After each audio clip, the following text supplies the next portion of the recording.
গাজায় ইসরায়েলি আগ্রাসনের প্রতিবাদে বিশ্ববিদ্যালয়গুলোতে ফিলিস্তিনপন্থী বিক্ষোভকে আমেরিকান গণতন্ত্রের একটি বৈশিষ্ট্য বলে মন্তব্য করেছেন secretary of state Antony Blinken. তবে হামাস সম্পর্কে নীরব থাকায় বিক্ষোভকারীদের সমালোচনা করেছেন তিনি।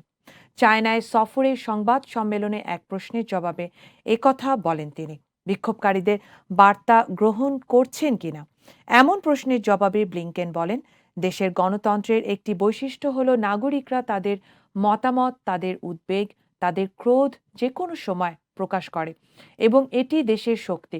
এটি গণতন্ত্রের শক্তিকে প্রতিফলিত করে।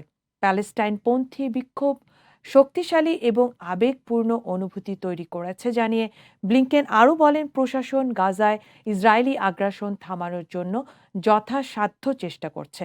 গাজায় ইসরায়েলি আগ্রাসনে বাইডেন প্রশাসনের সমর্থনের প্রতিবাদে এবং অর্থনৈতিক সহায়তা বন্ধের দাবিতে গত সপ্তাহ থেকে প্রধান বিশ্ববিদ্যালয়গুলোতে শিক্ষার্থীদের সঙ্গে পুলিশ সংঘর্ষ চলছে, যাতে এখন পর্যন্ত প্রায় 550 জনেরও বেশি গ্রেফতার করা হয়েছে।